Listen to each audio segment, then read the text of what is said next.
ঢাকা ৯ আসন রাজধানীর অন্যতম গুরুত্বপূর্ণ নির্বাচনী এলাকা।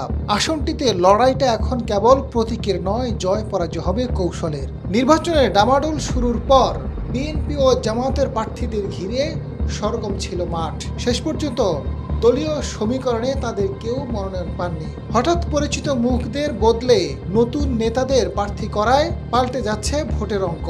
স্বতন্ত্র নেতাদের কারণে আভাস পাওয়া যাচ্ছে ত্রিমুখী লড়াইয়ের। প্রার্থী বদলের নাটকীয়তায় ভোটারদের মধ্যে মিশ্র প্রতিক্রিয়া ও বিভ্রান্তি দেখা দিয়েছে। রাজধানীর খিলগাঁও, সবুজবাগ, মুগদা ও মান্ডা থানা নিয়ে গঠিত ঢাকা ৯ আসন নির্বাচন নিয়ে বড় ধরনের চমক বিএনপির। এ আসনে শুরুতে মাঠে সক্রিয় ছিলেন আফরোজা আব্বাস, কিন্তু শেষ পর্যন্ত দলীয় সমীকরণে পরিবর্তন আসে। মনোনয়ন পান ছাত্রদলের সাবেক সাধারণ সম্পাদক হাবিবুর রশিদ হাবিব। মাঠ থেকে সরে দাঁড়িয়েছেন আফরোজা আব্বাস। বিএনপির পাশাপাশি বড় ধরনের পরিবর্তন এসেছে জামায়াতের নির্বাচনী সমীকরণেও। এই আসনে মাঠ চষে বেরিয়েছিলেন দলটির শ্রমিক কল্যাণ ফেডারেশনের কেন্দ্রীয় সহসভাপতি কবির আহমেদ। নারী ভোটারদের আকৃষ্ট করতে জামায়াতের একটি বিশেষায়িত নারী ইউনিট তার পক্ষে কাজ করেছে। তবে নির্বাচনী জোটের স্বার্থে তিনি মনোনয়নপত্র প্রত্যাহার করেন।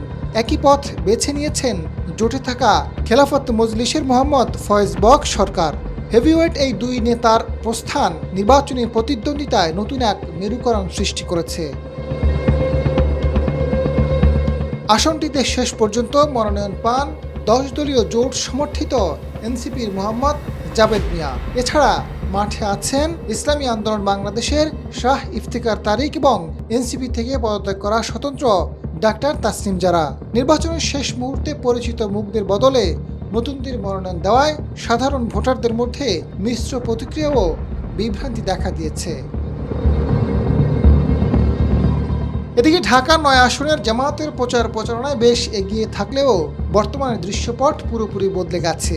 এনসিপির জাবেদ মিয়া তৃণমূলে ভোটারদের কাছে অপরিচিত মুখ। অন্যদিকে হাবিবুর রশিদ হাবিবের নাম আলোচনায় ছিল না। প্রতীক বরাদ্দের পর তিনি আলোচনার কেন্দ্রবিন্দুতে এসেছেন। তবে বড় চমক হিসেবে আবির্ভূত হয়েছেন চিকিৎসক ও আলোচিত মুখ ডাক্তার তাসনিম জারা। স্বতন্ত্র হিসেবে প্রতিদ্বন্দ্বিতা করায় ভোটের মাঠে নতুন মাত্রা যোগ হয়েছে।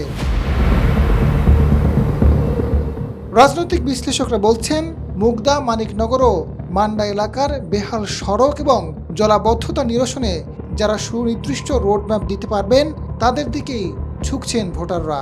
বিএনপি মনোনীত হাবিবুর রশিদ হাবিব, 10 দলীয় জোটের জাবেদ মিয়া এবং আলোচিত তাসনিম জারার মধ্যে হাড্ডাহাড্ডি লড়াইয়ের সম্ভাবনা তৈরি হয়েছে। আজাদ ফারুক, সময়ের আলো।